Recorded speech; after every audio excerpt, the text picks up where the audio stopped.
जय श्री कृष्णा दोस्तों। आज इस वीडियो में हम आपके लिए लेकर आए हैं देवउठनी एकादशी की पौराणिक कथाएं। एक राजा के राज्य में सभी लोग एकादशी का व्रत रखते थे। प्रजा तथा नौकर चाकरों से लेकर पशुओं तक को एकादशी के दिन अन्न नहीं दिया जाता था। एक दिन किसी दूसरे राज्य का एक व्यक्ति राजा के पास आकर बोला, महाराज कृपा करके मुझे नौकरी पर रख लें। तब राजा ने उसके सामने एक शर्त रखी कि ठीक है, रख लेते हैं, किंतु रोज तो तुम्हें खाने को सब कुछ मिलेगा, पर एकादशी को अन्न नहीं मिलेगा।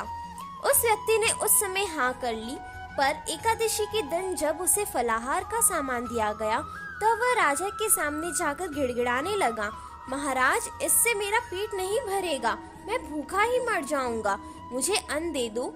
राजा ने उसे शर्त की बात याद दिलाई, पर वह अन्न छोड़ने को राजी नहीं हुआ। तब राजा ने उसे आटा, दाल, चावल आदि दिए।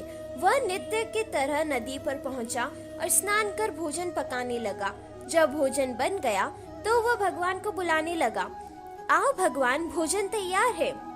उसके बुलाने पर पीताम्बर धारण के भगवान चतुर्भुज रूप में आ पहुंचे तथा प्रेम से उसके साथ भोजन करने लगे। भोजन आदि करके भगवान अंधान हो गए तथा वह अपने काम पर चला गया।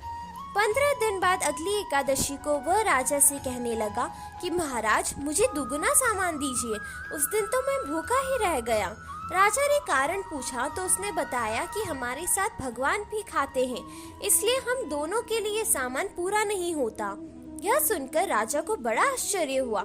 वह बोला, मैं नहीं मान सकता कि भगवान तुम्हारे साथ खाते हैं। मैं तो इतना व्रत रखता हूँ, पूजा करता हूँ, पर भगवान ने मुझे कभी दर्शन नहीं दिए। राजा की बात सुनकर वह बोला, महाराज यदि विश्वास न हो तो साथ चलकर देख लें। राजा ने एक पेड़ के पीछे छिपकर बैठ गया। उस व्यक्ति ने भोजन बनाया तथा भगवान को शाम तक पुकारता रहा, परंतु भगवान न आए।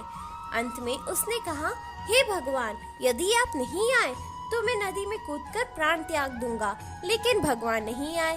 तब वह प्राण त्यागने के उद्देश्य से नदी की तरफ बढ़ा। प्राण त्यागने का उसका दृढ़ इरादा जान शीघ्र ही भगवान ने प्रकट होकर उसे रोक लिया और साथ बैठकर भोजन करने लगे। खा पीकर वह उसे अपने विमान में बिठाकर अपने धाम ले गए। ये देख राजा ने सोचा कि व्रत उपवास से तब तक कोई फायदा नहीं होता जब तक मन शुद्ध न हो। इससे राजा को ज्ञान मिला। वह भी मन से व्रत उपवास करने लगा और अंत में स्वर्ग को प्राप्त हुआ। आइए अब जानते हैं देवउठनी एकादशी की दूसरी पौराणिक कथा। एक राजा था, उसके राज्य में प्रजा सुखी थी। एकादशी को कोई भी अन्न नहीं बेचता था, सभी फलाहार करते थे। एक बार भगवान ने राजा की परीक्षा लेनी चाहिए। भगवान ने एक सुंदरी का रूप धारण किया तथा सड़क पर बैठ गए।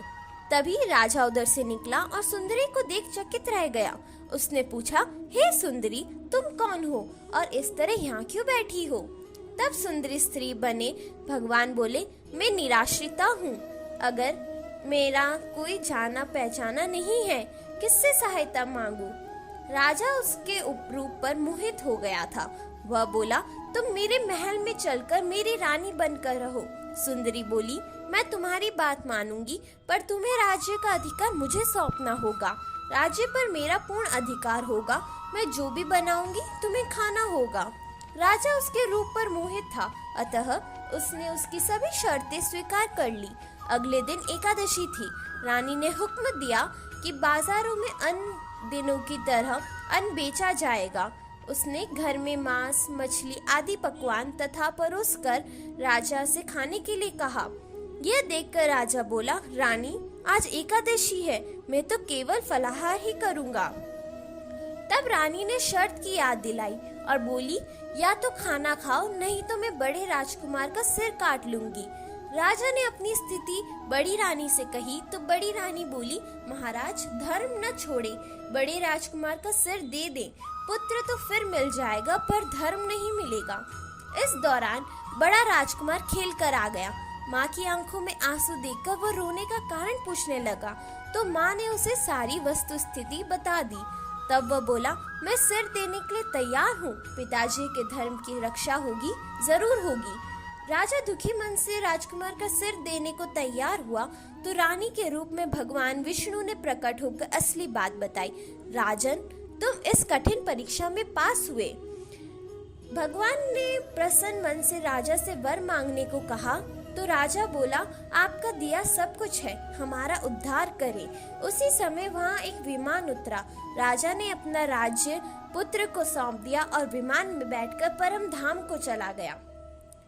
यदि आप सभी को ये पौराणिक कथाएं अच्छी लगी हों तो ऐसी और कथाएं जानने के लिए इस चैनल को लाइक, शेयर और सब्सक्राइब करें। जय माता दी।